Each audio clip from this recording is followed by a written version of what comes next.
Good evening, all of you. On behalf of Usanas Foundation, I welcome all the esteemed panelists for today's interesting discussion on religious authorities in West Asia.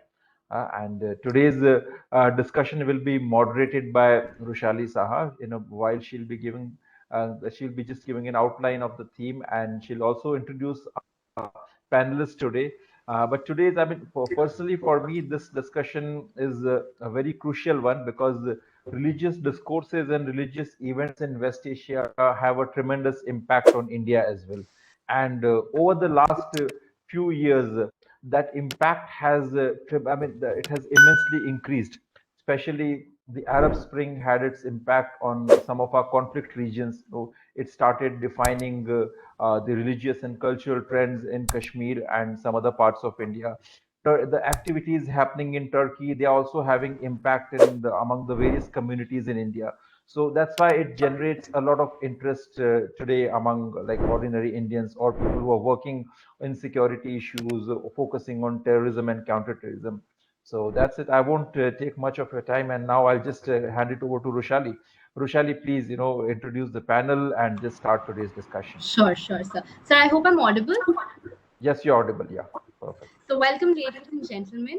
I must begin with a disclaimer that Abhinav sir has been very kind to let me moderate this discussion or this panel, although I do not consider myself competent enough because this is a region which is so complicated and so interesting, but unfortunately, I've not followed it in depth. So, I'm really looking forward to what I am very sure will be a very engaging discussion, and I'm really looking forward to learn from our panelists today.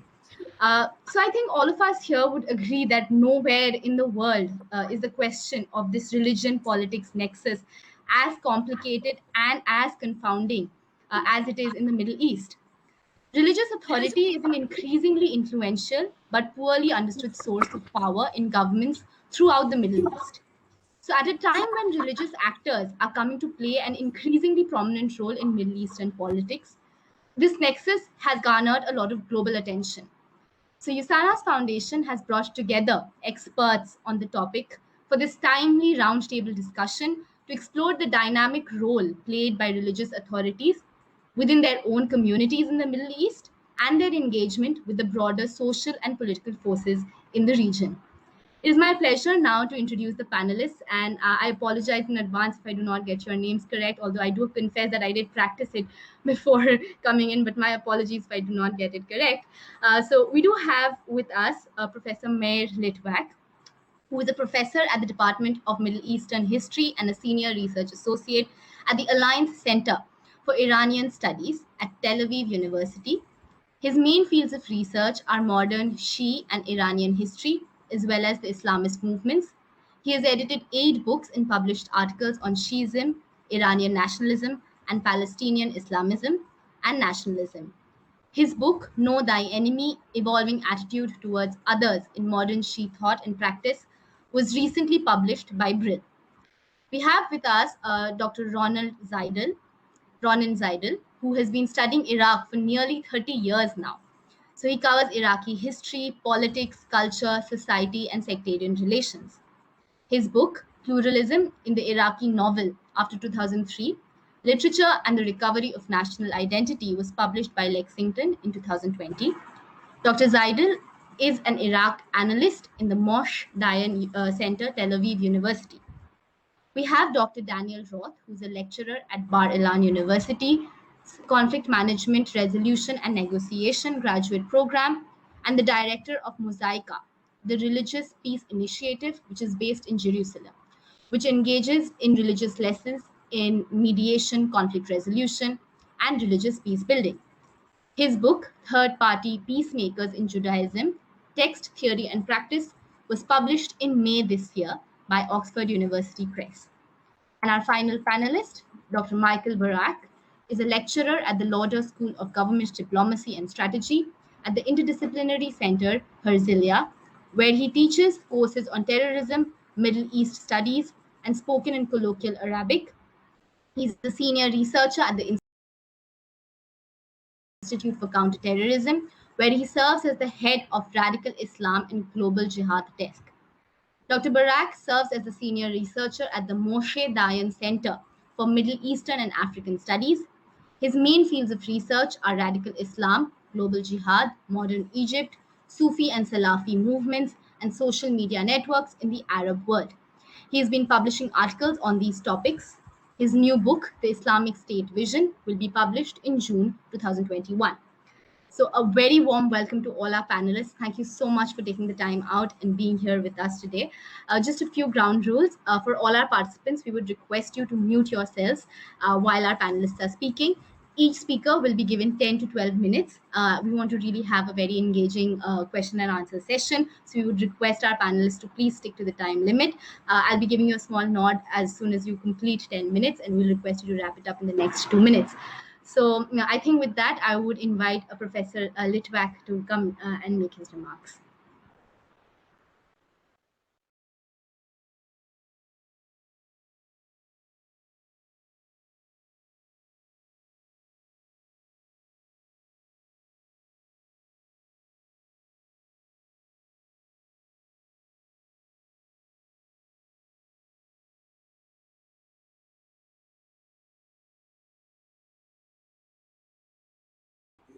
I'll take 1 more minute.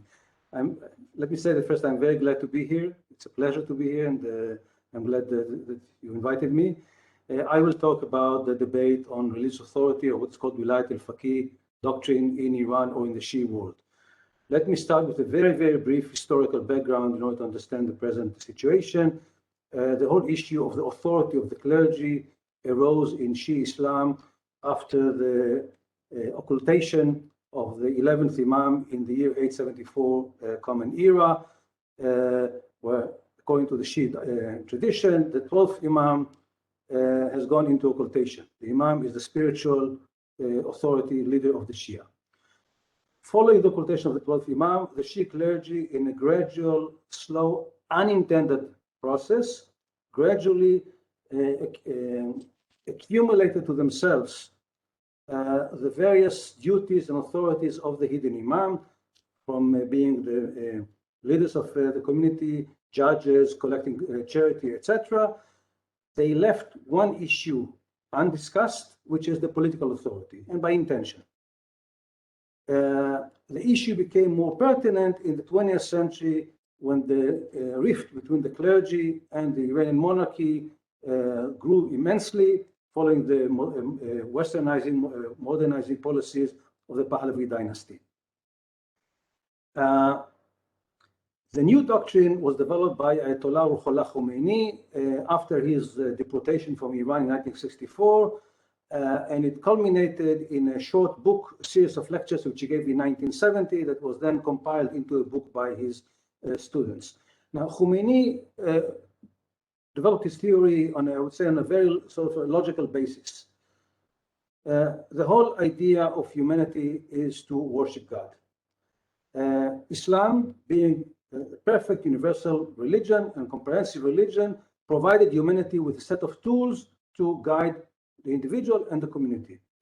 But the only way that the individual and the community can live full religious life is within a state, because we need a state to enforce the law. Therefore, the question arises, who should be the ruler? And if the state should be based on Islamic law, then it is obvious that the persons who are experts in Islamic law should be the rulers of the state.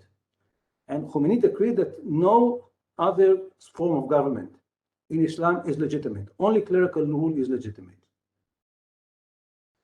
He added one more point. In order to solve disputes among scholars, we need to find one prominent, righteous, learned scholar who would serve as supreme authority.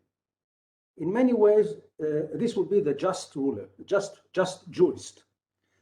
In a way, if you look at Khomeini's formulation of the just jurist, it is very similar to Plato's idea of the philosopher king. And there's clear influence. Now, Khomeini's doctrine was never the only doctrine in Shia Islam.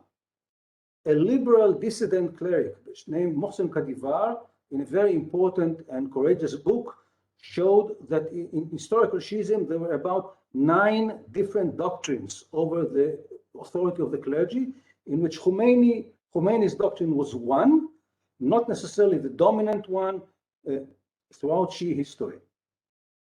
Now, once the clergy took power in Iran after the 1979 revolution, there arose the question of the authority of the supreme cleric. He was given a constitutional role. He is called the Rahabar, the leader of the revolution, the leader of the Iranian state. In a way, you can say that his authority, this is the widest authority given to any constitutional ruler in modern history. The question which arose was is his authority absolute, what is called velayat mutlaq, or are there any limitations or restrictions on his authority? There was an interesting debate in Iran over this issue. Let me say that the dominant approach which developed in the Islamic Republic is that his authority is absolute. He represents God. He owes his appointment to God, also to the people indirectly, but since he is appointed by God, in a way, he is responsible only to God. There was a very interesting debate whether or not the supreme cleric is in fact subjected to Islamic law. Here, let me give you one example. There are two crucial issues, or one crucial issue in Shia Islam is the issue of justice. The whole idea of religion is to enforce justice. But the dominant approach in Iran formulated an idea that in order to achieve justice, you need that justice can prevail only under Islamic rule. Okay? And therefore, if justice requires Islamic rule, then justice requires the vilayat, or the authority of the jurist. Therefore, justice is subordinate to the ruler, to the supreme cleric, which means that the supreme cleric stands above justice, above freedom, above any other value in Islam. This idea culminated in an important statement by Khomeini in January 1988, in which he explained that the preservation of an Islamic system is of utmost priority in Islam. It has priority over any other legislation in Islam, and therefore the preservation of Islamic rule allows the supreme authority, the supreme cleric, to temporarily, until further notice, suspend any other Islamic law. That is, the Islamic State has the authority to ban prayers, to ban pilgrimage to Mecca, even to destroy mosques, if it is necessary for the preservation of the Islamic system. What Khomeini actually did was to put political authority, to put the state above religion. The practical implementation of this idea was the change in the Iran Constitution of 1989, prior to Khomeini's death, that lowered the scholarly credentials for the supreme leader and elevated the political qualifications of the supreme leader. It said that in case of two candidates with equal credentials, the one who is more adept politically should be elected as the leader. This is the dominant ideology in Iran to this day. Now, this approach encountered opposition, I would say silent opposition in Iran, because anyone who dares to oppose this idea in Iran will be put on trial. Kadivar, for instance, spent 18 months in prison after publishing his book. But this doctrine encountered opposition outside Iran. The most prominent opponent of this approach is the highest Shia religious authority in Iraq, Ayatollah Sistani, who believes in clerical authority, but not clerical rule. That is, the clerics are the leaders of the community. They are the spiritual, social leaders of the community. The clerics can advise politicians. They can sometimes sanction their policies. They can hint to them that they should step down, that they lost their legitimacy, but clerics should not rule by themselves. Sistani leaves actual, say, government to politicians. He interferes in politics only rarely in times of emergency. And I would say that Sistani provides today the most important opposition, doctrinal, scholarly opposition to the Iranian system. There was another sort of opposition raised by Khomeini's one-time successor before his removal. This was Ayatollah Hossein Ali Montazeri. Montazeri was one of the leaders who formulated the idea of Velayat al-Faqih in the Iranian constitution in 1979. But years later, he regretted his position. After his removal from office, basically because he was horrified by massive executions of political dissidents, Montazeri wrote a 4-volume book on studies in the authority of the clerics, in which he said that clerical authority should be only supervisory. Again, the clerics should provide spiritual, legal supervision over the government. Which they tell the government when it strayed away from the path of the correct law. But clerics should not rule by themselves. Now, if we look today in the Shi'i world, clearly Iran is dominated by the Velayat Faqih system. Outside Iran, the Iranian option is not very popular. In Iraqi Shiism, it is not popular. I would say it's only a minority supports it. Hezbollah in Lebanon officially supports the Iranian doctrine, but I would say that the majority of the Shi'i population in Lebanon opposes it. And this is, in a nutshell, the picture. If I have more time, we can continue. If you want me to stop now, I will stop now. It's up to you. Sir, thank you so much. We would, of course, come back to the questions which will be raised by our audience. Thank you so much for your insightful remarks. Before we proceed to our next speaker, I would like to invite Dr. Ambassador Pandey for joining us. Thank you so much for being here. We're really glad you're here, and we're looking forward to your insights at the end of this session. With this, I will now invite Dr. Ronen Zeidel for his remarks. So the floor is all yours, sir.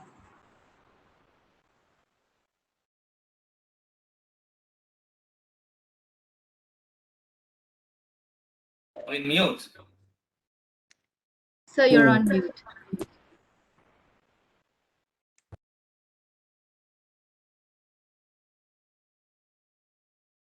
Sir, you're still on mute.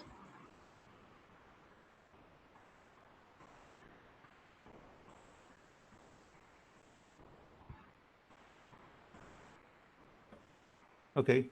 Yes. Can you hear me? You. Yes, yes, yes.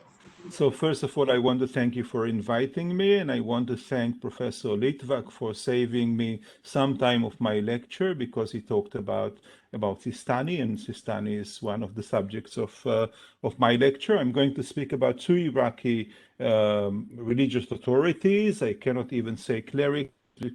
Only one of them officially is a cleric, and he is Sistani, of course. And the other guy is Muqtada Sadr, who is not even sufficiently educated to be called a cleric. So he's certainly not a cleric, but one of those popular men of religion or religious authorities without having the official credentials for being so.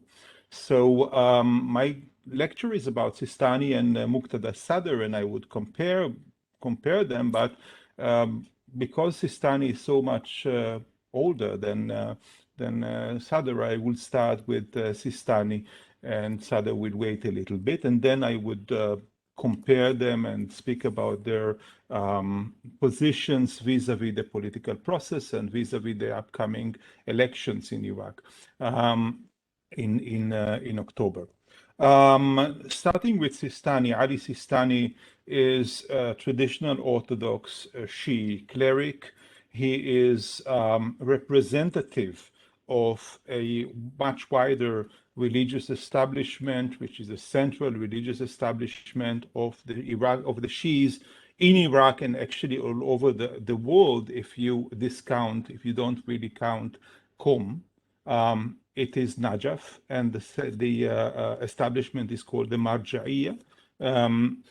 Sistani heads the Iraqi Marja'iyya. He is Ayatollah Udma, or Chief Ayatollah, and he is very representative. It's not only his own views, but his views actually represent the dominant views in the Iraqi Shi'i religious establishment in the Marja'iyya.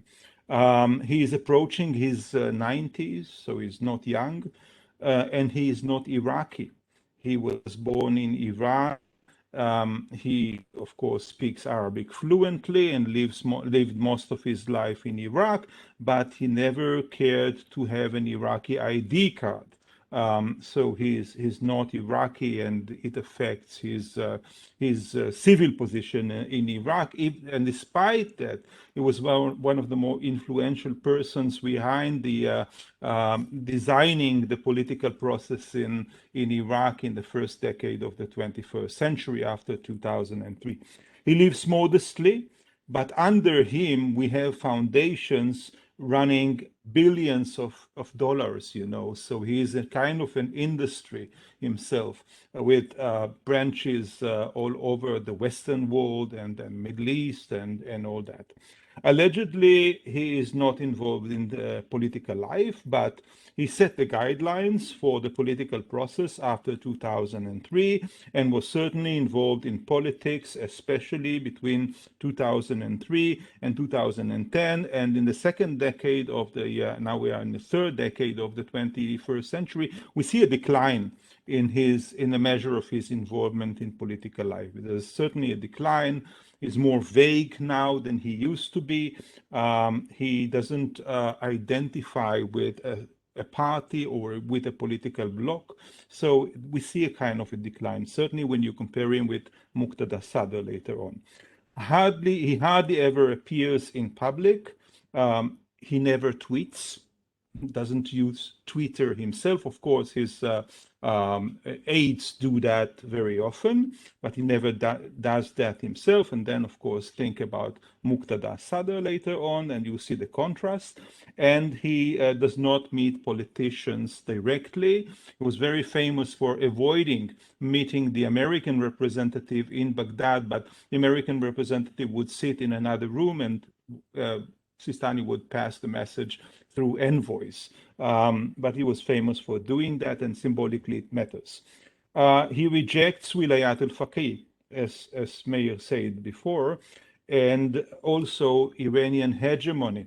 And before elections, everybody expects his declaration. There's a declaration by Sistani, which is published on social media.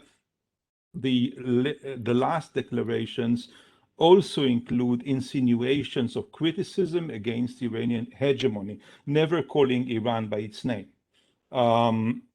He aims to provide moral guidance to Iraq rather than political leadership. That's very important. That's how he perceives his role in politics, if he's involved in politics.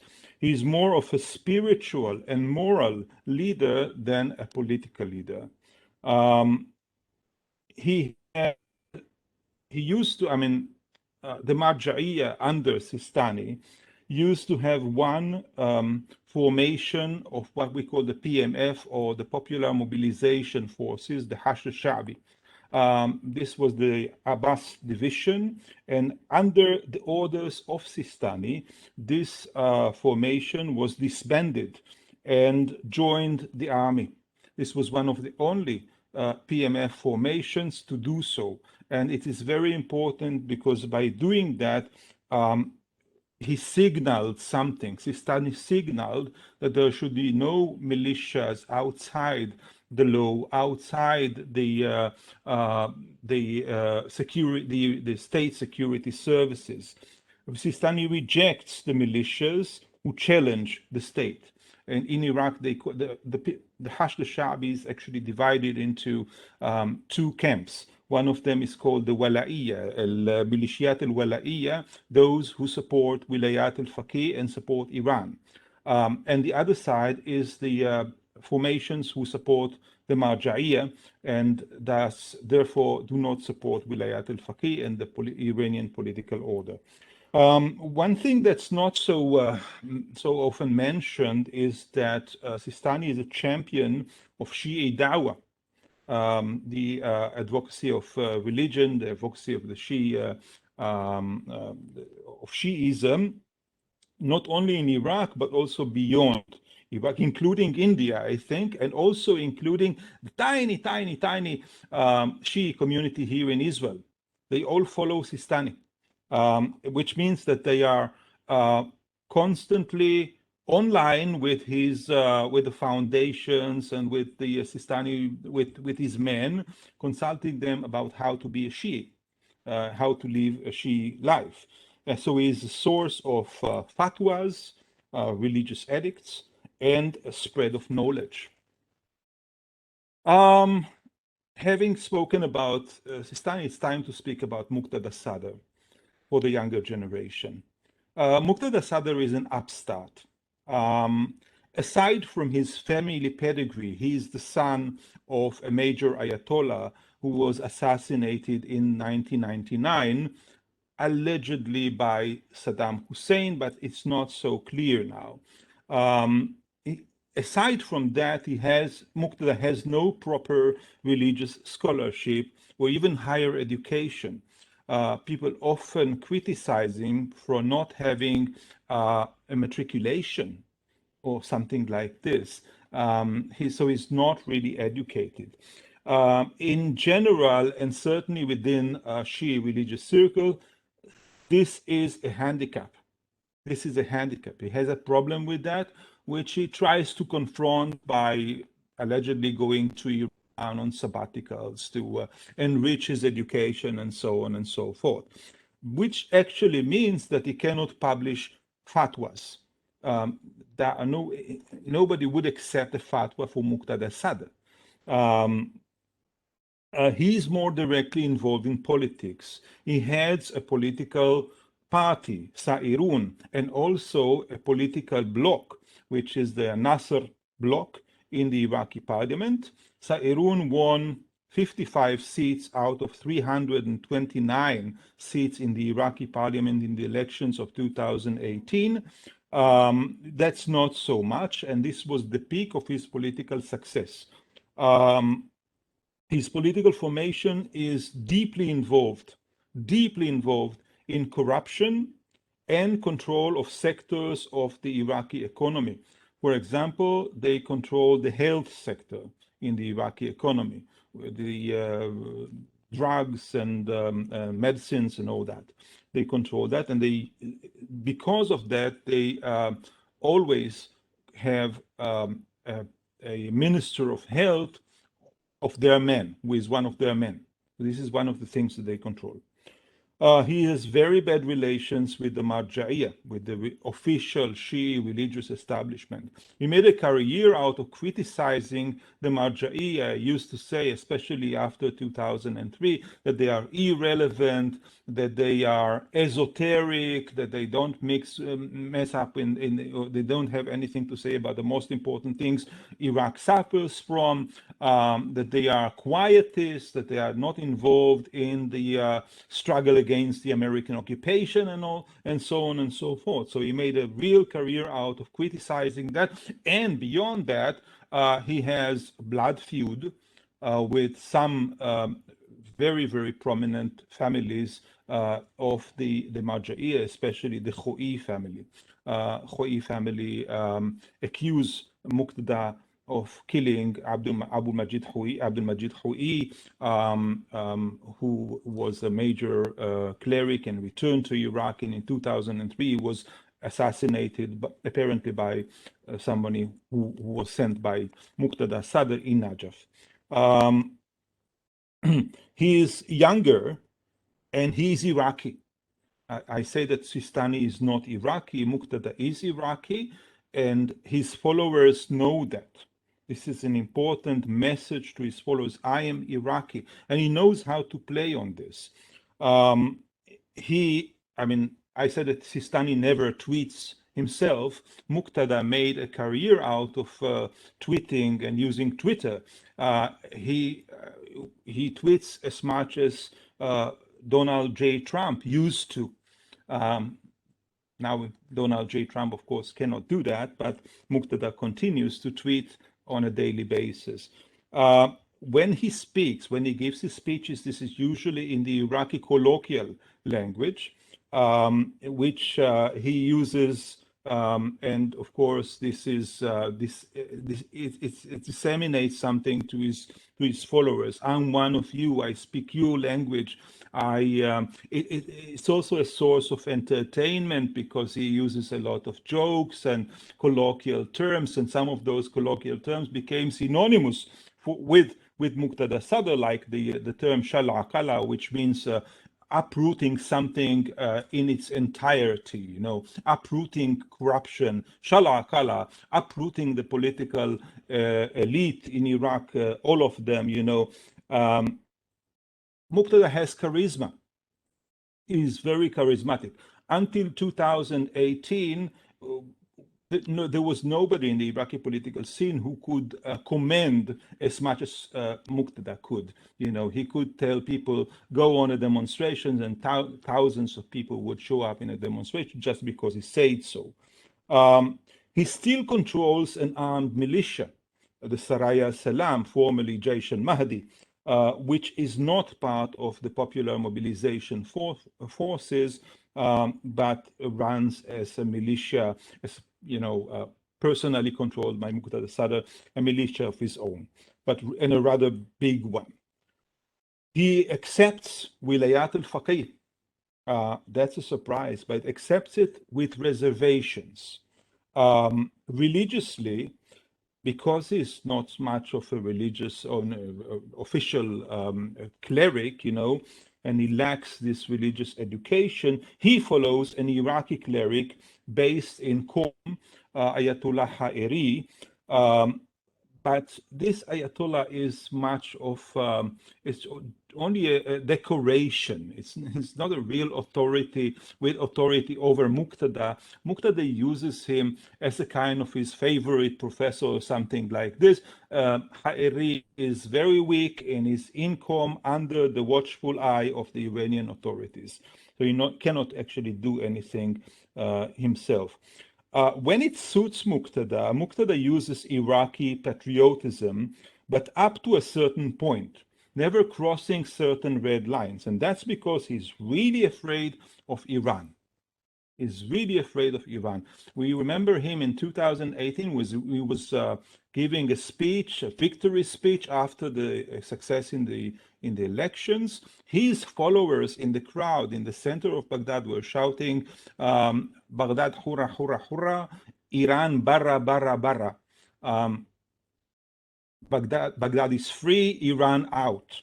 And then Muqtada went on stage and he changed it. He changed it to Baghdad hurra, hurra, America barra, barra, barra. He couldn't say Iran out. He changed it to America.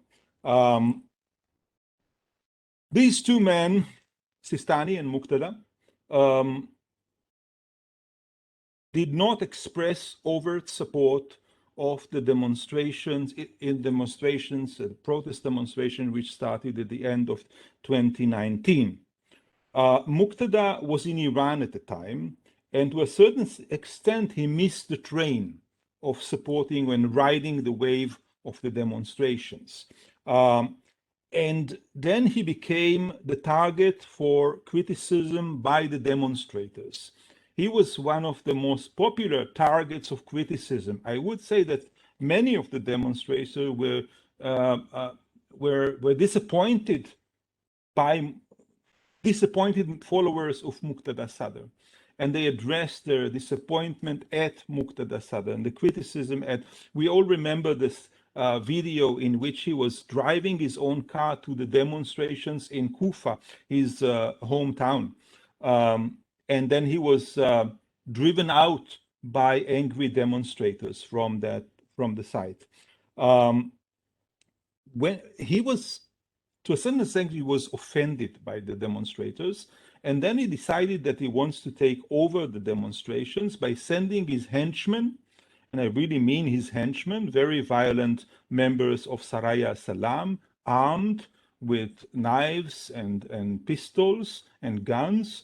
He sent them to the heart of the demonstrations in Tahrir Square, and they very violently repressed the demonstrations. And it's thanks to their repression of the demonstrations, that the demonstrations actually died down in Baghdad and also elsewhere in Iraq.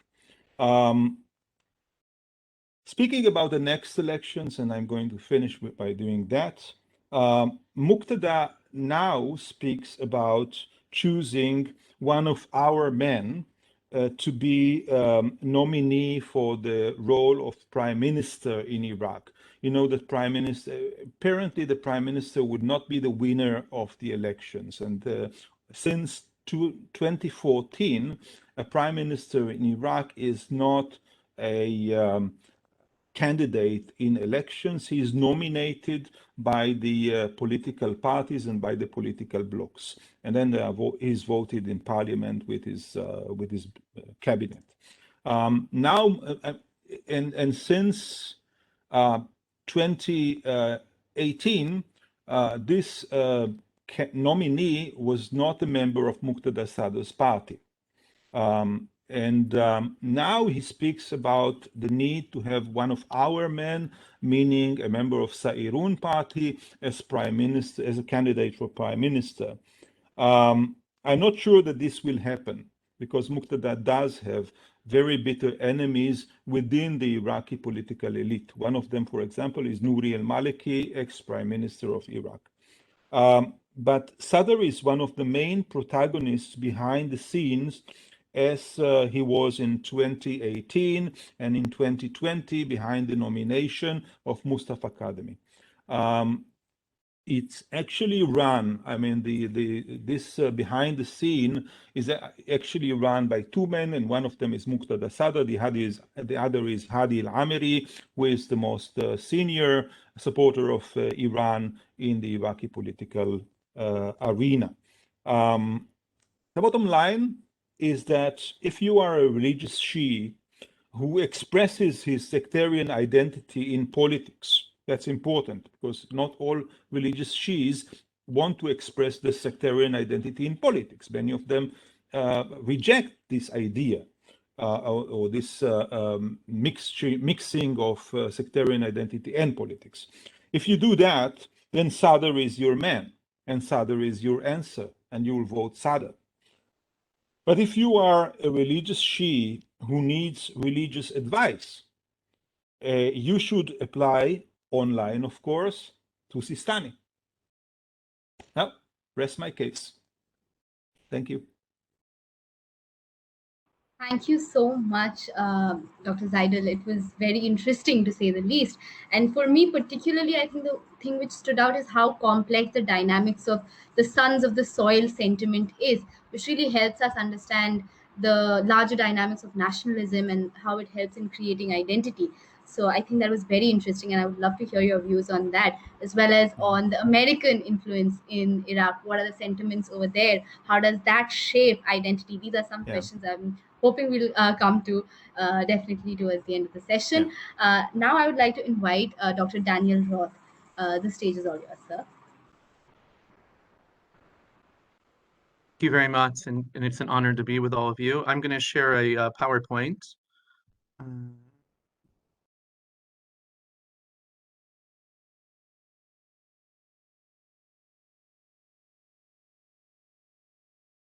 Hopefully everyone can see that.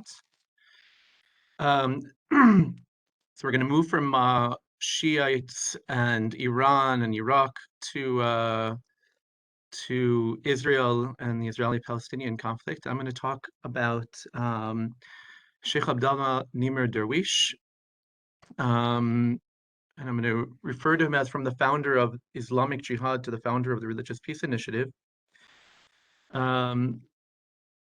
I want to share a bit about who Sheikh Abdallah was and why he's such an important figure right now, even though he passed away some 4 years ago.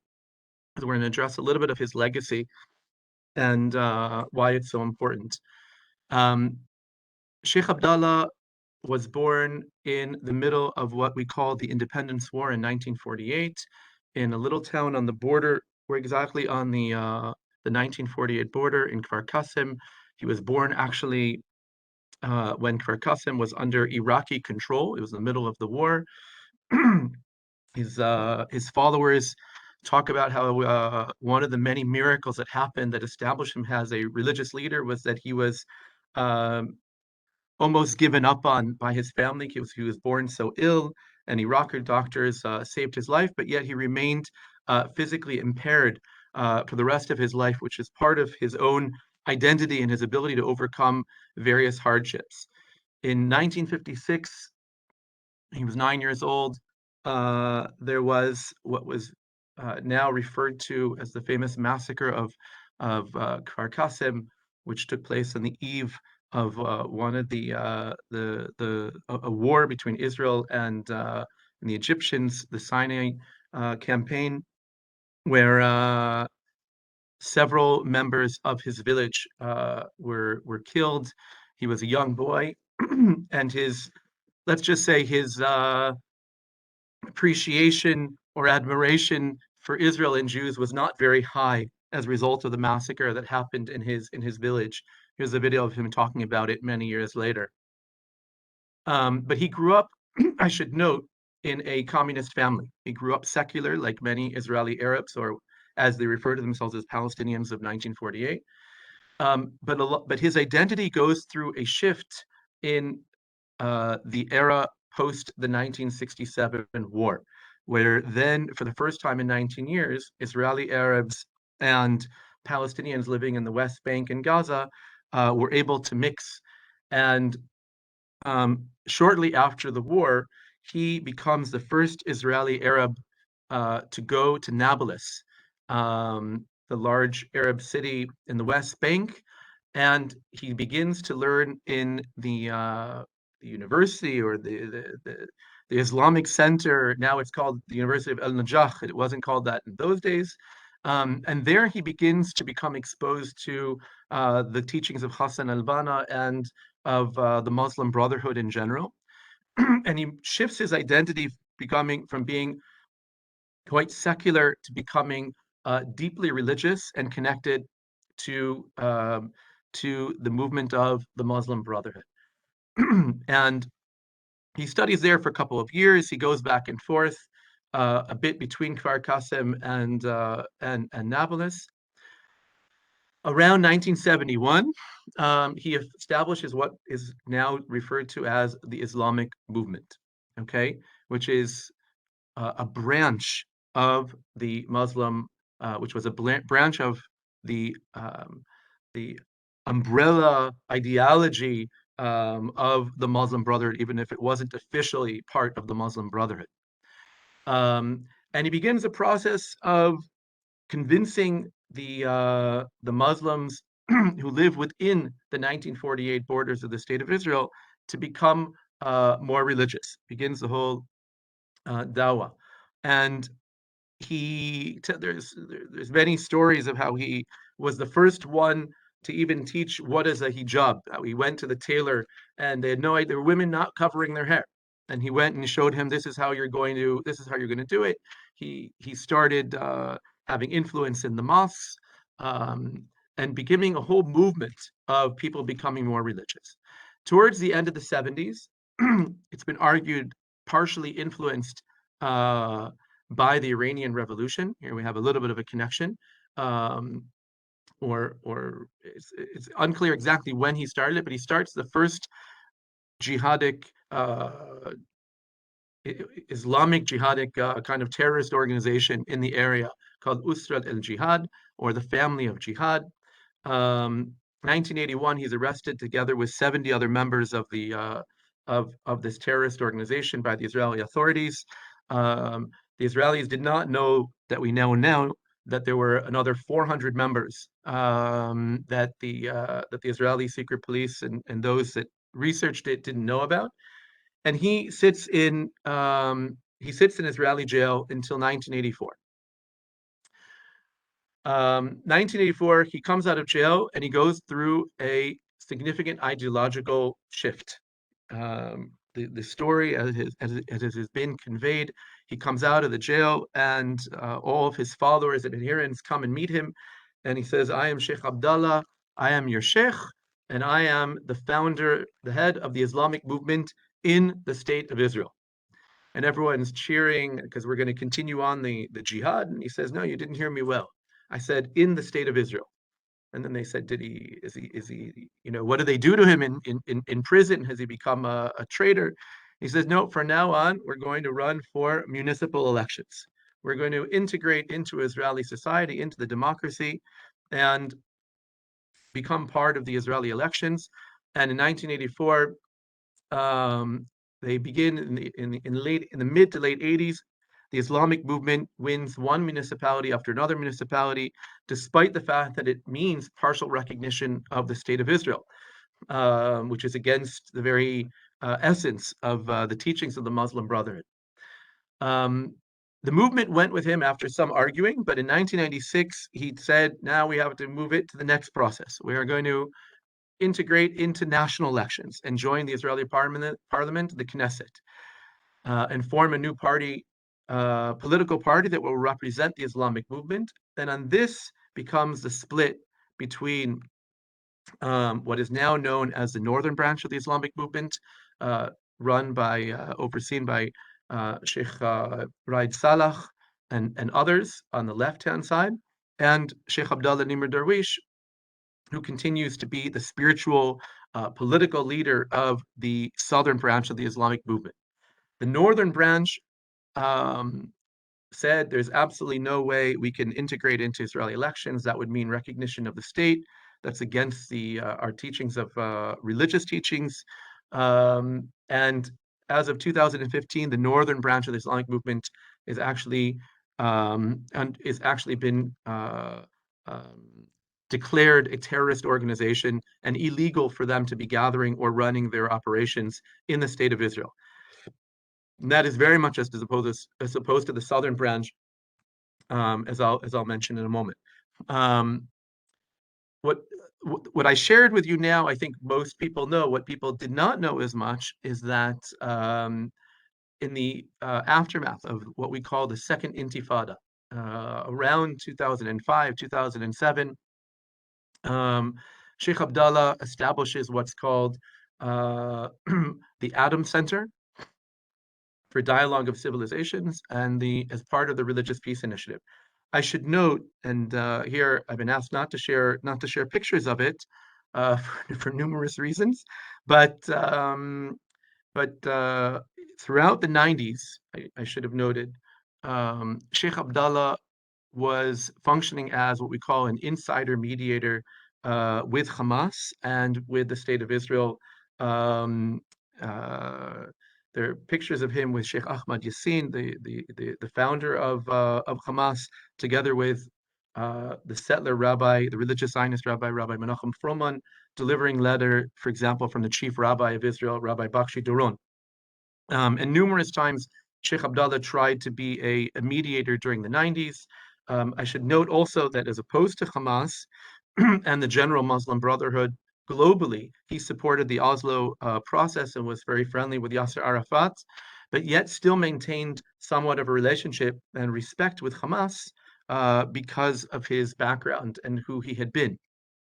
In 2005, he sort of formalized this type of work of serving as what academically referred to as an insider religious mediator and establishing the Religious Peace Initiative with his partner, who was at the time a minister in the Israeli government, Rabbi Michael Malkior, who was we'll call him a more of a left-wing religious Zionist rabbi and a politician. And through this work, he created the Religious Peace Initiative with the Adam Center, which I'll say more about in a moment.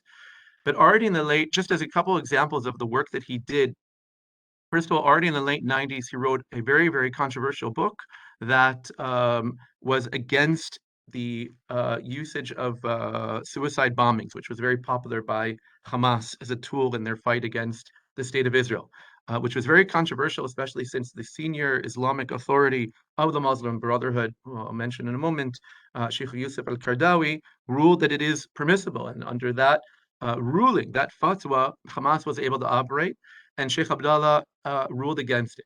In 2007, Sheikh Abdullah became, as far as I know, the first significant Islamic leader to speak at the Israeli Foreign Ministry's conference on anti-Semitism, to speak out and the need for the Muslim world to learn about the Holocaust. He spent many times working in mediating in what are called Jewish-Arab mixed cities, where there was tension and violence, for example, in the city in Akko up north, where he would engage the Islamic leaders to work with the rabbinic leaders to try to mediate and calm situations. Working, I would say, often with the more right-wing or more religious Zionist ideology associated more with the settlement movement than with the left.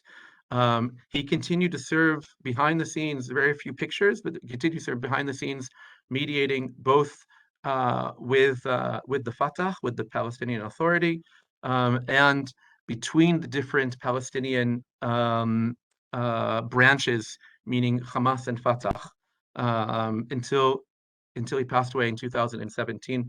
Here I won't read this, but this was perhaps the most important speech that was captured in Hebrew in 2015, where he tells over his story and his transformation that happened to him while he was in jail, from believing in the jihadist ideology to believing in a religious peace ideology, and the work that he did. He died in 2017 in Kafr Qasim, just to capture the essence of his contradictory identity. On the one hand, Khaled Mashal and Ismail Hania called in from Gaza and gave him a eulogy, which I have the transcript of, that describes how we respected you, we had our disagreements, but you were 20 years ahead of us in promoting Islamic jihad, and you were 20 years ahead of us in promoting the concept of Islamic or religious peace. In addition, Rabbi Malkior spoke, and also some of the leaders of the settlement movement, including Rabbi Avi Gisser, who I don't have a picture of him speaking, but he spoke also at that at his funeral. There are not many Islamic leaders that you will have that extreme spectrum of people all eulogizing him at the same time. Just 2 words about his legacy, okay? I think up until a few months ago, most Israelis had never heard of Sheikh Abdallah Nimr Darwish, except for my colleagues here on the Zoom, who all know very well who he is. But now every Israeli knows who he is, because they know one of his main students, Dr. Mansour Abbas, who is the leader of the Ra'am party, which was founded by, as I mentioned, the Sheikh Abdallah, and represents the southern branch of the Islamic movement. And Mansour Abbas, who's the picture on the right, has noted in numerous instances that his work in serving as a mediator together with Sheikh Abdallah, both between the Palestinian factions and between the Israelis and Palestinians behind the scenes. And he has taken Sheikh Abdallah's teaching, his ideology, which is an attempt of a very kind of pragmatic Islamic approach of solving practical problems, to a new level, saying that we're willing to even join a right-wing government with Bibi Netanyahu, and of course, as we all know, now has joined with Bennett to help make the coalition.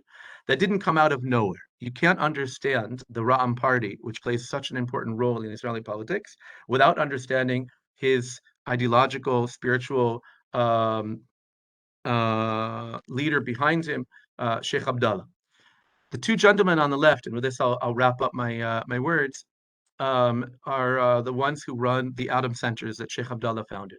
On the right-hand side is Sheikh Imad Faluji, who is one of the founders of Hamas, and then shifted over to be part of a Fatah government, and to this day serves as a mediator between Fatah and Hamas. He has offices in Gaza and offices in Ramallah of the Adam Center, and works with college university students in Gaza and training them in dialogue between civilizations. He emphasizes civilizations because he doesn't see it only as a religious mediation, but also, and you also see pictures of all the leaders of Hamas and the Islamic Jihad also in the office that he's working with them and with Abu Mazen. And on the gentleman on the left, on the far left, I think he's the most important of this, because he is really the mufti of the Islamic movement. He's really the religious leader behind Mansour Abbas. And Sheikh Abdallah, who was not exactly the most. We were talking a moment ago about Mustafa, about El-Kader, that he doesn't have the right religious degrees. Sheikh Abdullah didn't have the right religious degrees. He didn't learn for that many years in El-Najah, but he made sure to send his prize student, Sheikh Raed Badir, to learn with the top Islamic leaders around the Muslim world and in El-Najah, but mostly to have a personal relationship with the top Islamic leaders from Qatar to Jordan to Egypt. And Sheikh Raed Badir is the one who writes the fatwas that allow Mansour Abbas to do what he does, but he also serves as a mediator between all the different factions, and really very much between the Muslim world and the West. When there are instances of the drawings, for example, of Muhammad in France, it was immediately Sheikh Raed, the one who was helping to mediate between the French and the top leaders in the Islamic world. I recently published an article about this, but I'll just say that he's constantly in touch with what I see as the three most significant Islamic leaders in the three or four most important Islamic leaders in the Sunni world. Sheikh El-Isa, who sits in Saudi Arabia, who's of course the head of the Muslim World League, with branches all over the Muslim world, who was very influenced by Sheikh Abdullah, even though he's Saudi Arabian. He was the one who took the delegation of Islamic leaders to Auschwitz to learn about the Holocaust right before Corona, and has been a strong advocate of religious peace. Sheikh Al-Azhar, hard to say, is his influence only on Egyptian or is it globally? That's a debate. I won't go into that. I'll let someone else. But I think the most important player is really Sheikh Yusuf al-Qaradawi, who's really the Islamic leader, the most influential Islamic leader arguably in the world, certainly in the Sunni world. And he's really the religious leader behind the Hamas. The Hamas doesn't have religious leaders per se. And this is a picture of when he changed his fatwa about suicide bombings back in 2017 to say that they are forbidden based upon Islam. And that was after significant mediation done by Sheikh Abdullah's students and followers who were working behind the scenes on that. And then of course Sheikh Yusuf al-Qaradawi is 96, 97 years old, even though he has significant influence. But as you all know, the person who's now has stepped into his shoes is Sheikh El-Raisuni, who's Moroccan, who comes from a slightly different ideological perspective. And the ability of Sheikh Abdullah's students, these religious leaders, to mediate between the three different Islamic leaders and between these three different Islamic leaders and the State of Israel in advancing religious peace, it plays a very significant role that has to continue to be researched and explored.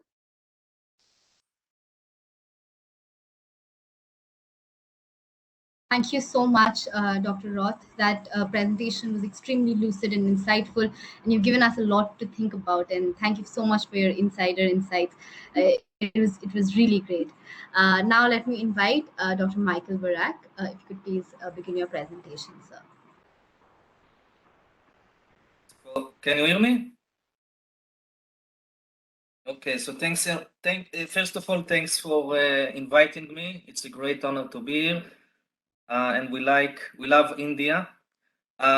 So I will speak about the Al-Azhar religious establishment in Egypt, and which is considered to be one, and Daniel mentioned him, the Sheikh of Al-Azhar. Al-Azhar is one of the leading religious Sunni authorities in the Muslim Sunni world, and since 2015 he has become a prominent player in countering the extremist ideology of Al-Qaeda, ISIS, and other radical Islamic organizations, particularly the Muslim Brotherhood, which the Egyptian regime doesn't like. And Al-Azhar is also trying to play a role in preventing radicalization among Muslim communities, not only in Egypt, but also in Africa, in the West and other places. And this is by cultivating a moderate version of Islam, tolerance and coexistence with the other, and to disseminate counter narratives against radical Islamic ideologies. So now how has Al-Azhar become such a prominent player? So first of all, in the December 2014, Abd el-Fattah al-Sisi, the ruler of Egypt, entrusted Al-Azhar a mission to promote a moderate interpretation to Islam and to fight extremism following the exclusion of the Muslim Brotherhood from the public life and the rise of ISIS in 2014. Second of all, Al-Azhar is enjoy high prestige and reputation. It is considered to be, let's say, one of the oldest Sunni religious authorities that exist more than 1,000 years, and is widely appreciated around Muslim communities among Sunnis in the world. Third of all, Al-Azhar has good ties with Muslim communities in Egypt and around the world, where it can influence their minds and hearts. And fourth, most of Al-Azhar scholars belong to the Ash'ari and the Maturidi doctrines, which are moderate Islamic theological schools of thought. And some of Al-Azhar scholars are also inclined to Sufism, the mystical dimension of Islam, who oppose to this radical interpretation of Islam. Now, it is possible to say that the Egyptian regime and Al-Azhar forged a kind of strategic alliance against radical interpretation to Islam. And this is because both of them, they have a common enemy. It meaning Al-Qaeda, ISIS, and the Muslim Brotherhood. So they share the same interest, fighting against these enemies. And Al-Azhar has been using several tools in order to achieve these goals. First of all, in November 2016, Al-Azhar established the Global Fatwa Center. The Sheikh of Al-Azhar, Ahmad Al-Tayeb, he is the one to he promote this initiative, and this Global Fatwa Center aim to monitor extremist fatwa online and to respond to them in more than 10 languages, among them English, French, and German, I think also Indian. And this platform aims to give an immediate response to Muslims around the world who wish to receive a legal opinion, a fatwa, on a specific religious issue by phone, email, or social media network 24/7. So this is very important because we know that ISIS exploited the social media networks and disseminated his radical interpretation to Islam, giving fatwa. So Al-Azhar is trying to cope with this successfully with these phenomena.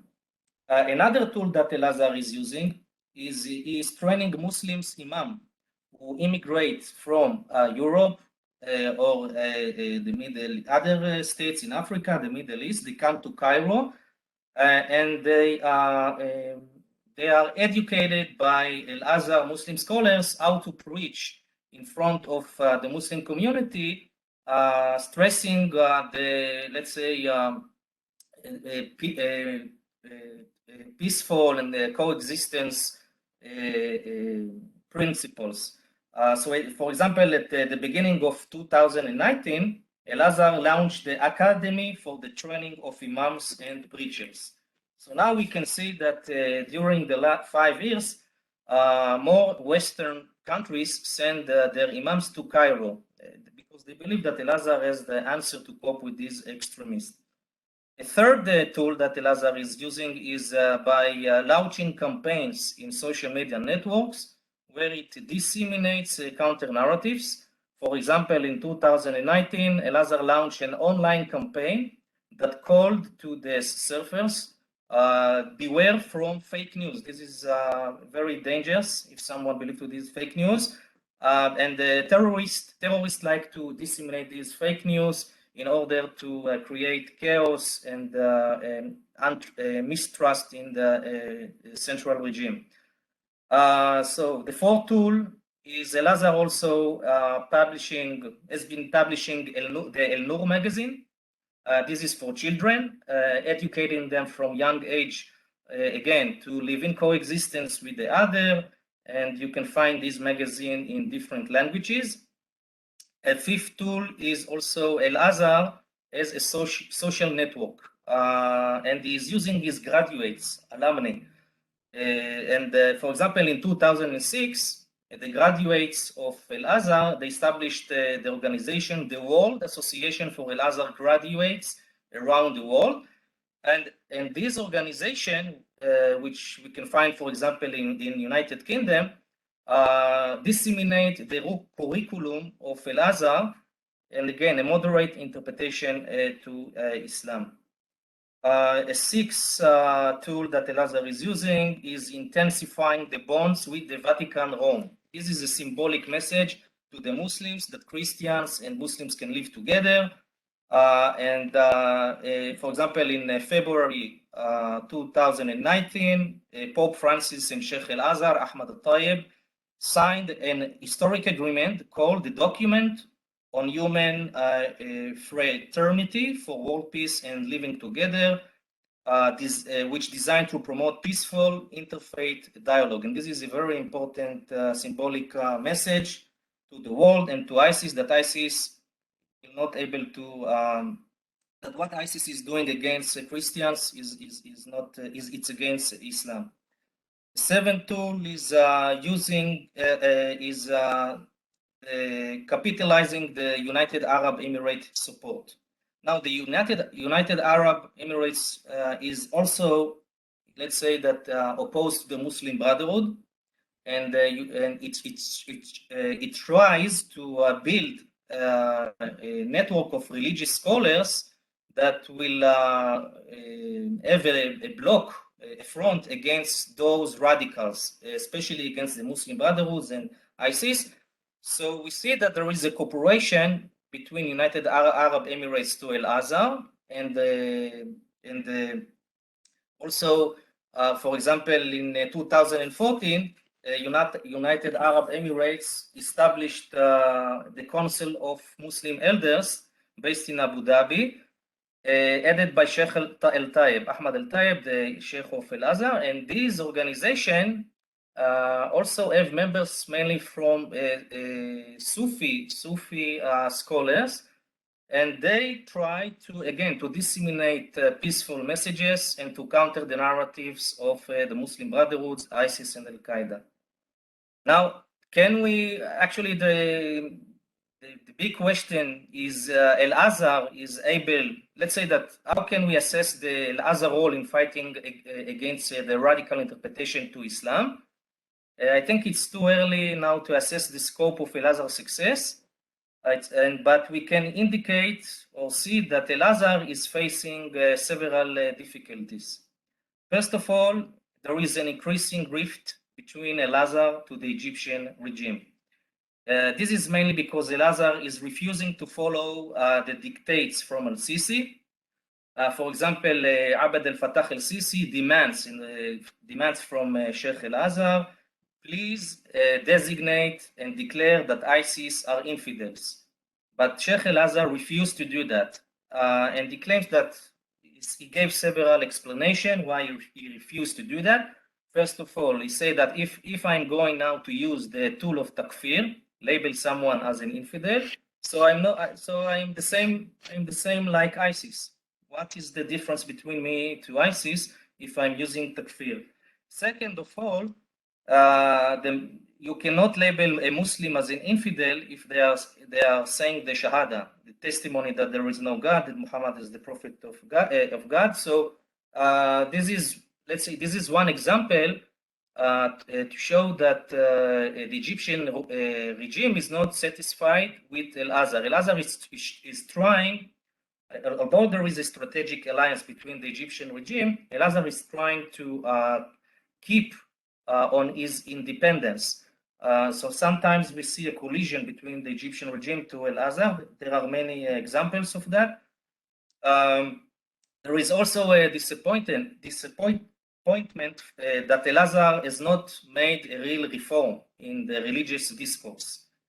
So now also we can see in the media in Egypt, many Egyptian intellectuals, for example, say that Al-Azhar may cultivate a discourse of coexistence with the Christians, but what about non-Christians? What about, for example, the Shia population? What about the Baha'i We don't see such kind of, let's say, tolerance or discourse that Al-Azhar is trying to promote to coexist with Shia, for example.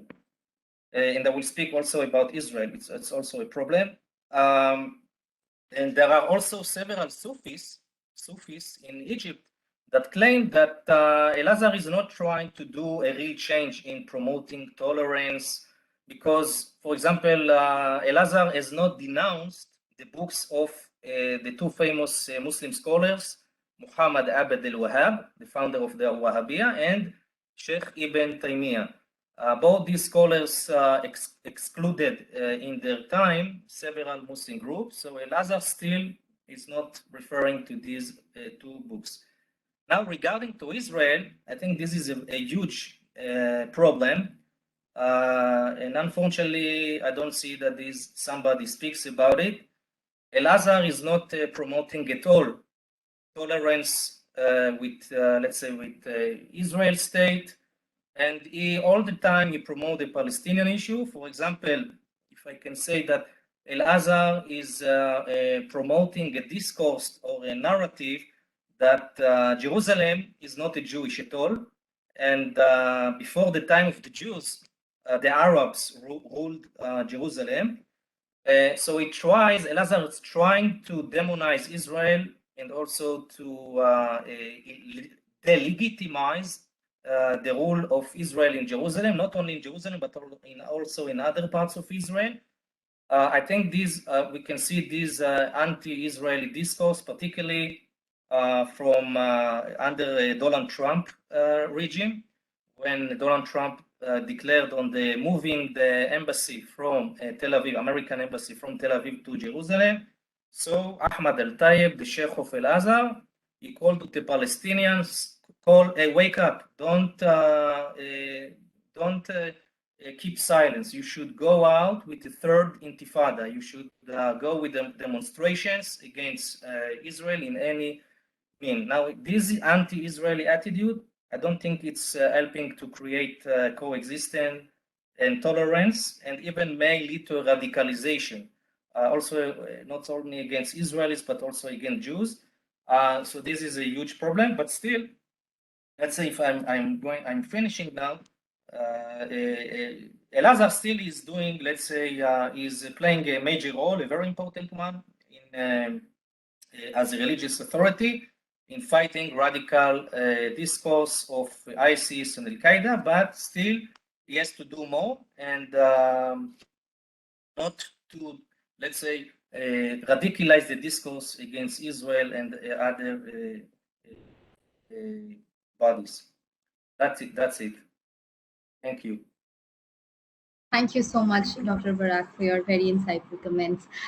So with this, I would throw open the question answer session now. If please indicate in the chat box just with the yes if you want to ask a question to any of our panelists, or you can raise your hand and we'll ask you to come on stage and ask your question. So let me begin with Mr. Pandya. If you could please come on, turn your mic on and ask your question. Sure. Yeah. First of all, thank you so much, Dr. Litwik, Dr. Barak, Dr. Ronan, and Dr. Daniel, for such an amazing and enlightening discussion. I mean, we are facing these problems in India, and these are the nuances which we really need to understand. Personally, I am a student of geopolitics, and I always wanted to understand these nuances of Islamic theology. So first, I have a question for Dr. Litwik. Sir, may I request you to explain the difference between Vilayat-e-Faqih and Vilayat-e-Mutlaq once again? And my second question, like you said that you mentioned about a rule that for continuation or for protecting the Islamic system, the leader can even ban the Islamic laws or even ban the prayers and all. Okay, so I'm just making a comparison with the case in Kashmir.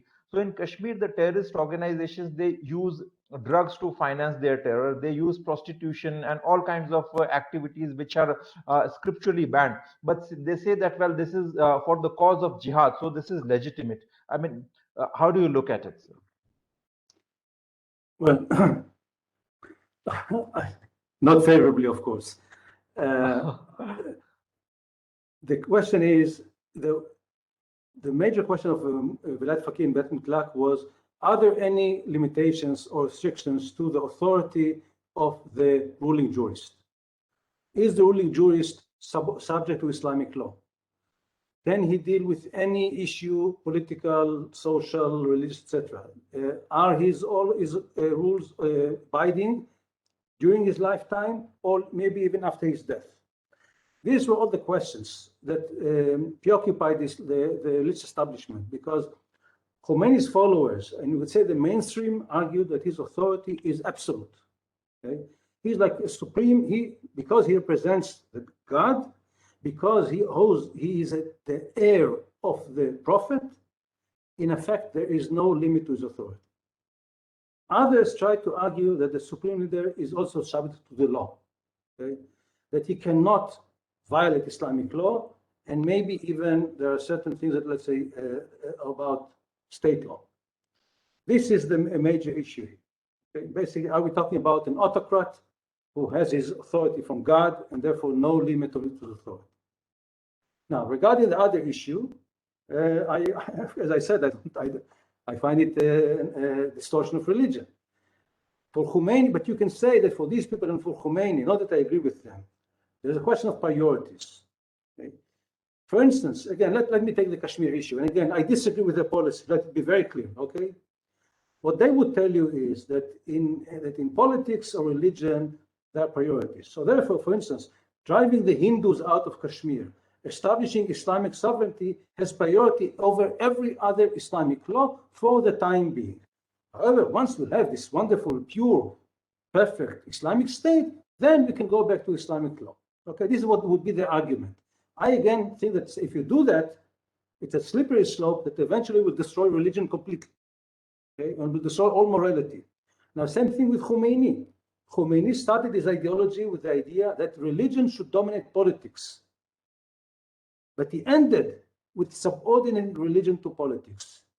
He ended with the idea that government, authority, has priority over everything else, because he would tell you that unless we have government, nothing else in Islam would exist. So first, Islamic power is the first priority of Islam, then comes everything else. Thank you. Thank you so much, sir. So just one more question. After that, I'll request Ambassador Trigunait to ask his question. Sir, is there a concept of jihad in the Shia doctrines, like in the Shia? Oh, of course. Okay. There is a concept of jihad. It is true that for centuries, because Shias were a minority, persecuted minority, the jihad was not, jihad of the sword was impractical, and they spoke of what they called spiritual jihad.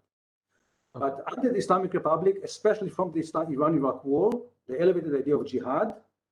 And now, for instance, jihad against Zionism, against Israel is of utmost priority, but also jihad against ISIS, Al-Qaeda, and Sunni Salafi organizations is of great priority in Shia ideology.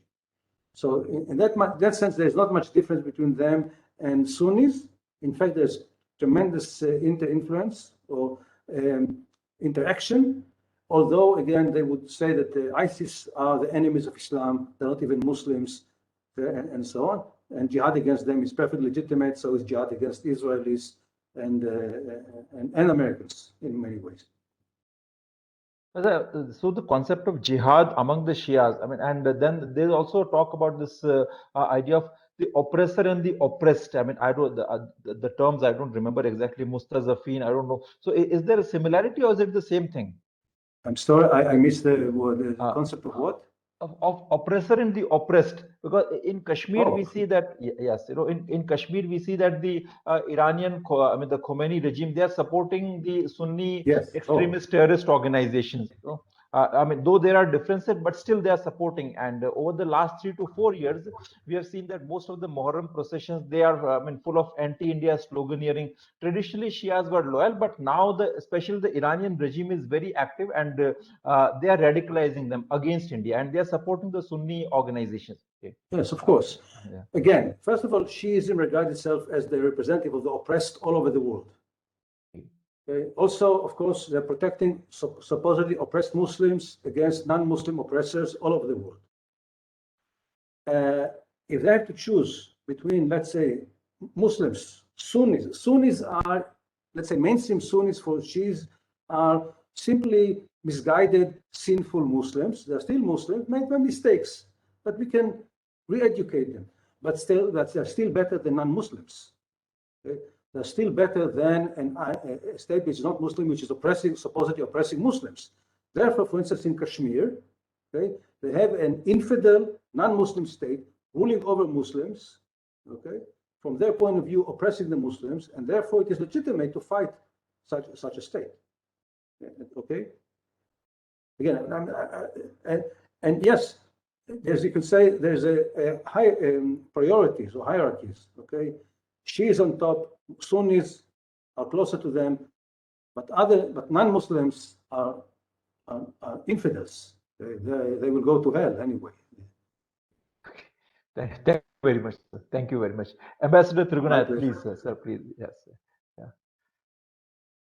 Good evening. It's been one of the most fabulous sessions I have sat through, where you have really, coming from Israeli scholars, frankly, it's something that is amazing. They're very enlightening about the intricacies and complexities of Islam per se.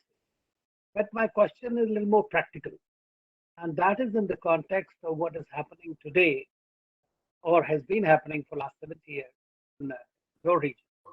That is between Israel, Palestine, Arabs, and others. I mean, their inter-religion or internecine wars that exist is also for geopolitical interest. But coming from, like, when we think of about Abrahamic religions, they're all three monotheistic religions coming from the same source. Now, do you see in the modern context, or in the way that things are happening, as you have mentioned, that there are certain reforms, there are more sane voices within the religion? Do you think that political Islam, in my view, can be able to, along with, of course, religious temperance, can work together for some kind of a solution and coexistence within the region which can resolve the problem of Israel?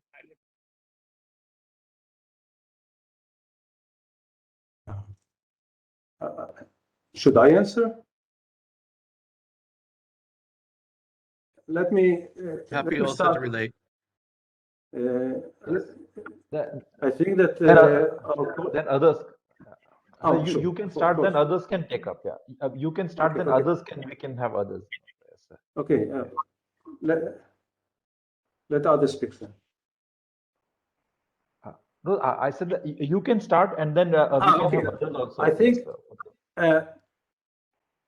political Islam, in order to political Islam to help offer solutions, it has to go on major changes. We've seen one such change, which our colleague Daniel spoke about, certain aspects of political Islam in Israel, which underwent changes not because they like Israel all of a sudden, but because they understand the constraints of reality. And if you look at Islamic doctrine in the past, it did undergo changes in history.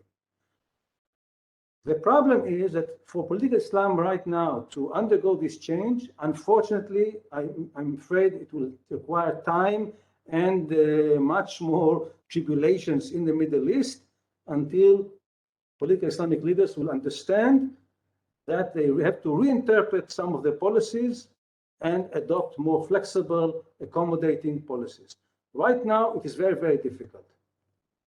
Although you can see, for instance, in Tunisia, we see an Islamic political movement that has become more moderate because they understand the constraints of maintaining an operating state in Tunisia.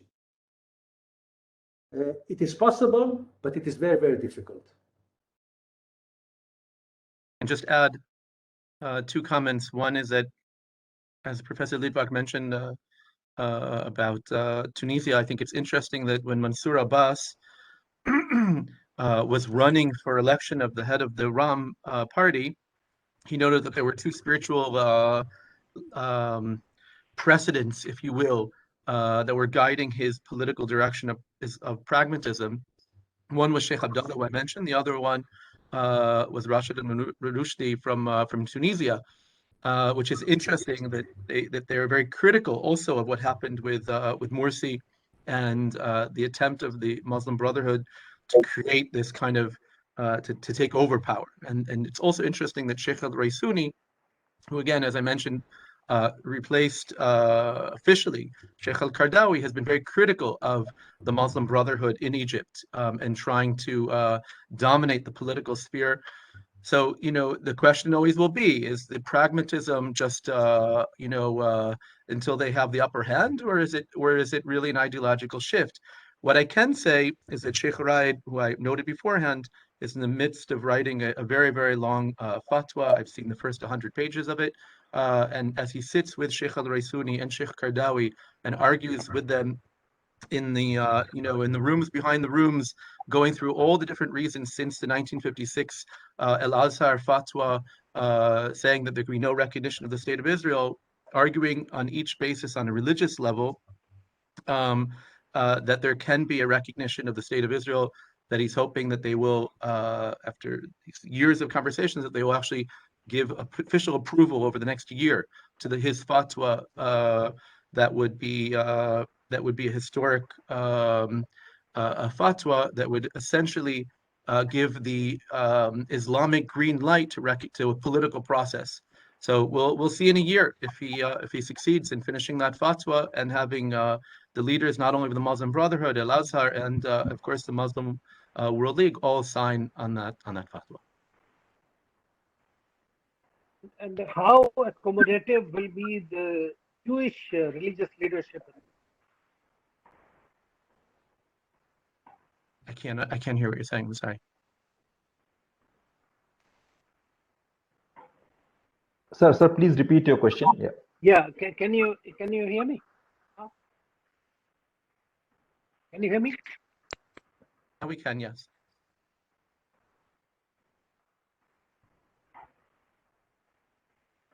Can you hear me? Yeah, yes, we can. Yes, Yes, sir, we can hear you.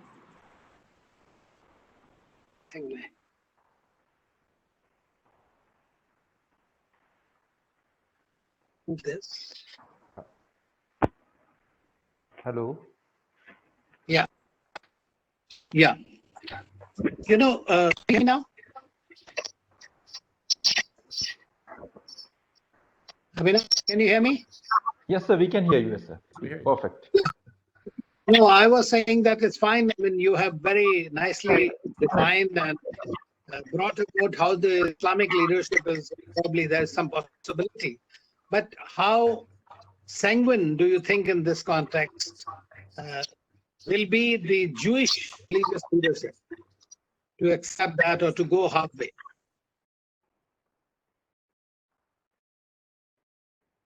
And here.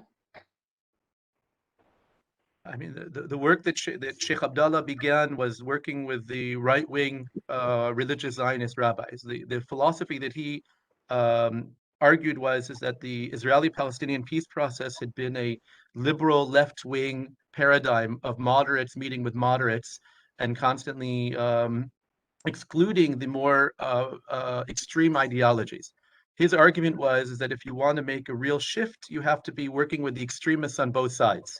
And therefore, the work that they did was to work with the most extreme of the ideologies of the right-wing Israeli religious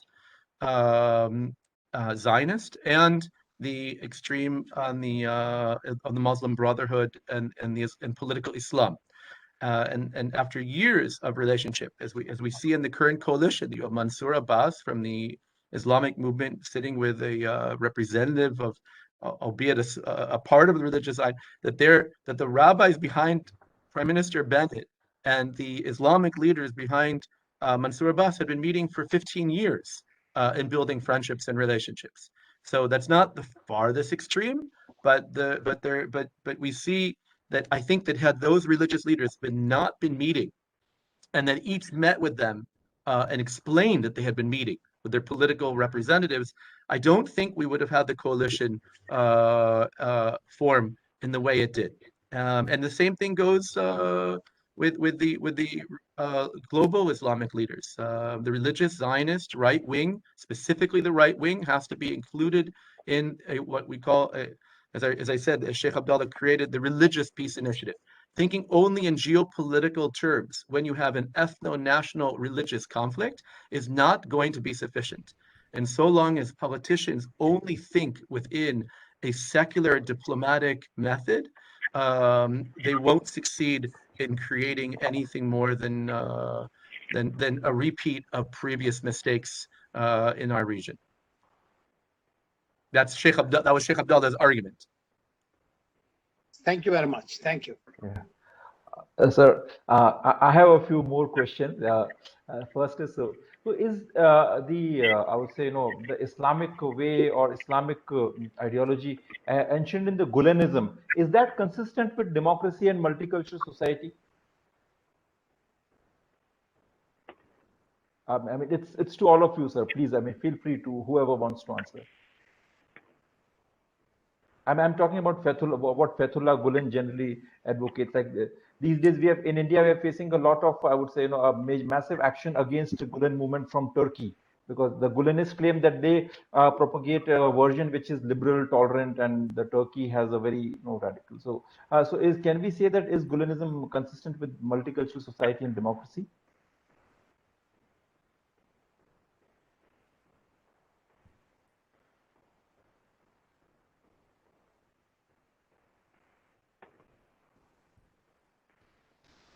I'm not authorized to speak about Turkey. I'm sorry. Okay, okay. Dr. Michael, would you like to answer? Familiar with Gulenism? Yeah. What? Sorry, I couldn't hear you. I'm not familiar with the Gulenism. Okay. I know that he has Sufi dimension, but I don't know much. Okay. Dr. Daniel, Dr. Ronan? So you are. I know is that it's a debate, but I'm not an expert. I know that there's a debate if he's helping democracy or if he's undermining democracy, but I really don't know. Okay, and Dr. I don't Ronan? engage them. You're muted, Dr. Ronan.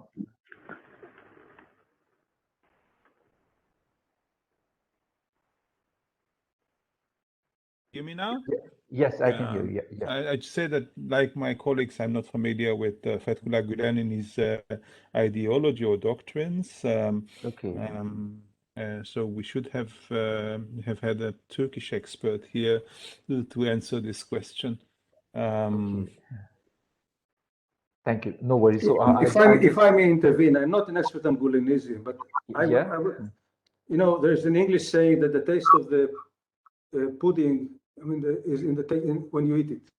Yes. Gulenism is very nice as an outside, say, civil movement. The opponents accuse them of building a major, vast network of underground network in Turkey. Again, I don't know how true it is, but the real test of Gulenism is not when they're in opposition. It would have been if they were in power. And here, we don't know. It's too early. It's purely theoretical. The same thing you can say. The Muslim Brothers in Egypt were champions of democracy while they were in opposition. Once they came to power in Egypt in 2012, they proved to be undemocratic. So I would say the same thing with Gulenism. We don't know what the real policy is before they would really have any taste of power. Just add that's why the Tunis example is so interesting, because when they lost power in 2013, they returned the mandate, which is an important test if they're really democratic or if it's just manipulative of democracy. Maybe we have to think about other Arab countries in which political Islam is in power, like Tunisia that we mentioned before, but also Morocco now, which is rather different than Tunisia, because in Morocco the framework of monarchy remained, and the power is in the royal families, is in the royal palace, and not in the government. But the government is run by Muslim brothers. So maybe we can see some variations of the involvement of Sunni political Islam in power in countries like Morocco and Tunisia. Okay, so Thank you. I'll just move on to my next question. Generally, I feel that in this discourse on radicalization, we always say that political Islam is the only problem. And I mean, I'm not really familiar with the Arab world and the West Asian world, but in India, we tend to associate political Islam with Ahle Hadith sect or Salafis or Wahhabi. Okay, and we say that the Sufis and I would say the Deobandi, that's another sect among the Muslims. They are both Hanafis, and there's no problem with that. But when we just look at the ground realities, so mostly in India, the majority of the Muslims they follow the Barelvi sect, who are popularly known as Sufis, and in Kashmir also the large majority, about 80% or more than that, they come from the Athqadi sect, who are again Sufis. But the problem is that even among Sufis, we have seen very high levels of radicalization, which has reflected in the communal riots. And whenever someone criticizes the Prophet, there is a fatwa issued against him, and that person is simply butchered. In Pakistan, recently, this entire Tehreek-e-Labbaik movement, which was against, whose main demand was to expel the French ambassador or even nuke France, that was led by the Barelvi or the Sufi followers, So, I mean, I'm just seeking your opinion that, I mean, should we just try to have a larger view of the problem? Because Barelvis wouldn't generally, I mean, they say that they are very much against the Wahhabis and even the Deobandis, who are like Wahhabis in India, but then they are also very radical,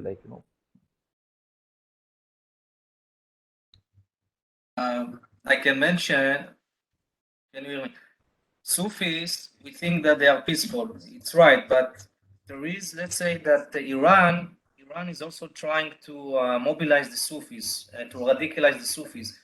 In Pakistan, for example, I think there are about 40% Shia, Sufis. So Iran is opening schools and associations. For example, Al Mustafa University, which Iran operates.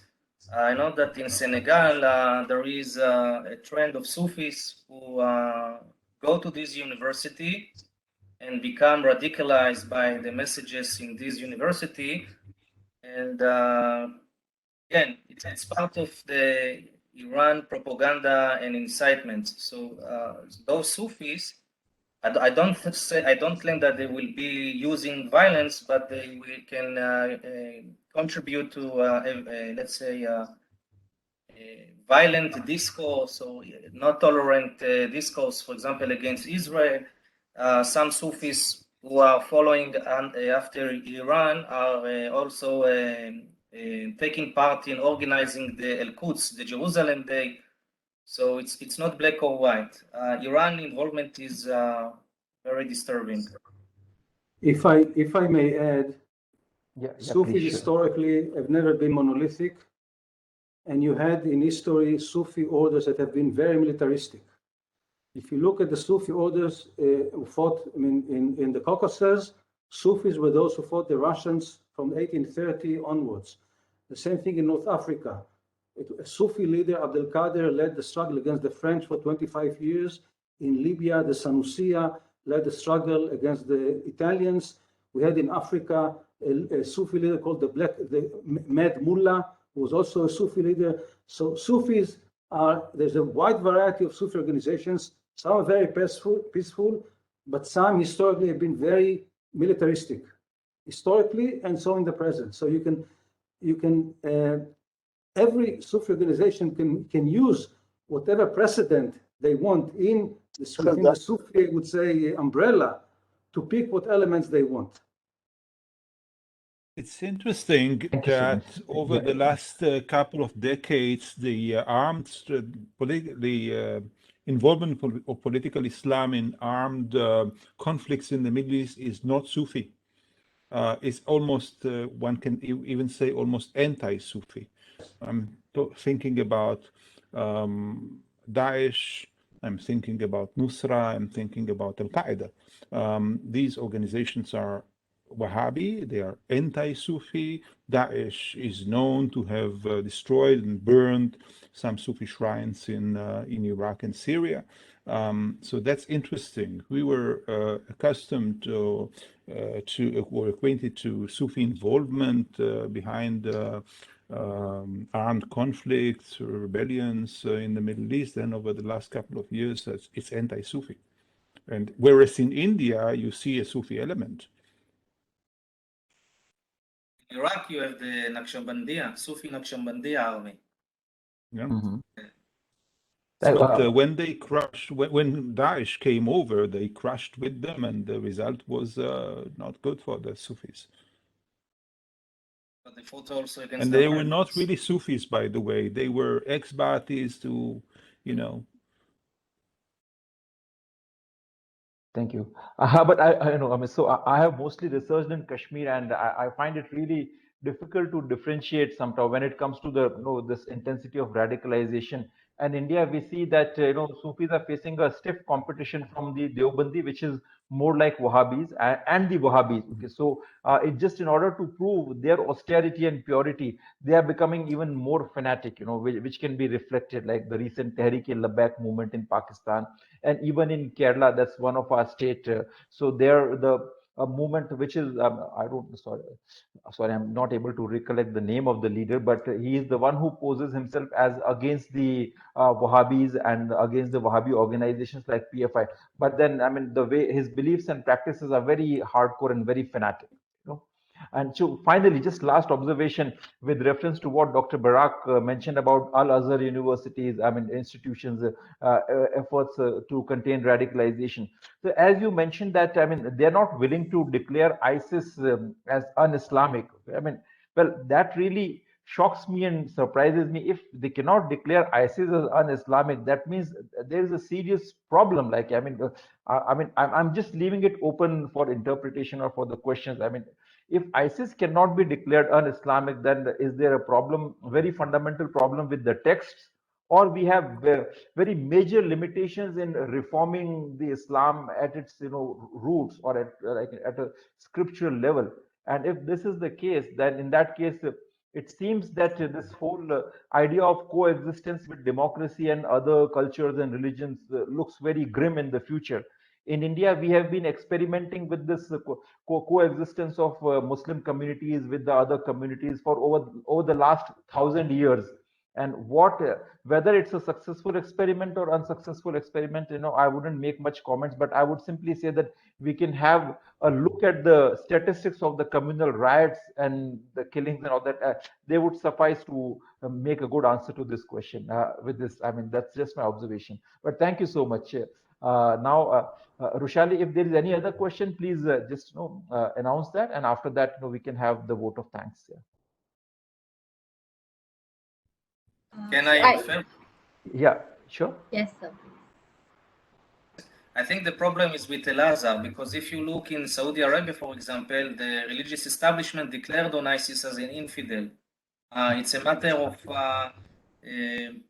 Al-Azhar is trying to show that he is independent, and also inside Al-Azhar, you can find also Muslim scholars who incline to Salafism, not only to Sufism. So it's a very complicated situation.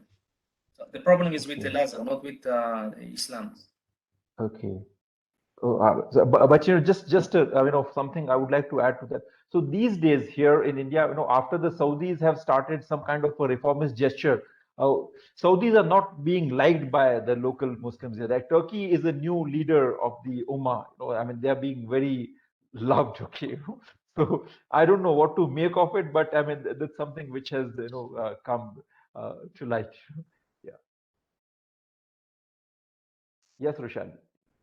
Yes, so, Ambassador Pandey, do you have a question? You can unmute yourself and ask the question then.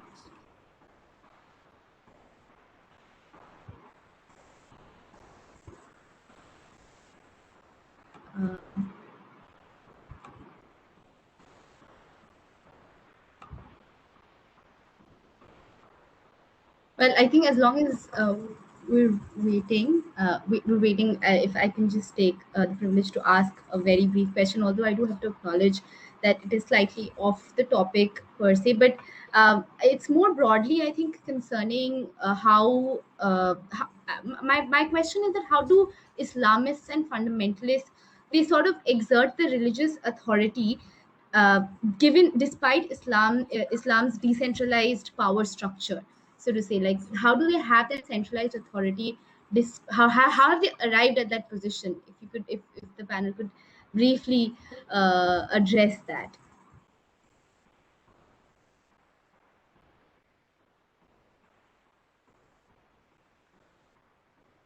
Is there anybody who would be, if I could request Professor Litvak, maybe. I'm sorry, but for technical reasons, I could not hear the question very well. I apologize. There's maybe something fault with my PC. Right, sir. So should I repeat? Abhinav sir, do we have time for this, or we can directly go ahead to the? You can ask the question, not a problem. Right, sir. Yeah. So I'll just repeat the question once more. Where the gist of it was basically like I was wondering if you could explain how Islamists and fundamentalists have harnessed and sort of arrived at this centralized religious authority despite Islam's decentralized power structure. Okay. Well, Islam as a religion never had unified religious leadership. Sunni Islam has never been like the Catholic Church, where you had a church, a hierarchy, and one supreme authority. In fact, there was always a pluralism of authorities, of clerics, of religious leaders. The only country that tried to build one unified religious institution were Al-Azhar in Egypt and the Ottoman Empire. Now, in the modern era, we have another further more complicated problem, that because of what we call the educational revolution in the world, spread of literacy, every person can read the scriptures by herself or by himself, and therefore every person becomes their own interpreter. And one of the outcomes in the Muslim world has been the fragmentation of religious authority. There are many people who don't recognize Al-Azhar as the foremost religious authority, because for them Al-Azhar is too institutionalized, it is too subservient to the government. There are people who oppose the Saudi establishment, and there are the people who oppose Yusuf Qaradawi. The problem is that this fragmentation led to a proliferation of interpretations, some of them very radical, some of them completely reckless, by people who have very superficial knowledge of religion, very narrow interpretation of religion, and these people took their interpretations to a very large distance of radicalism, violence, cruelty, etc.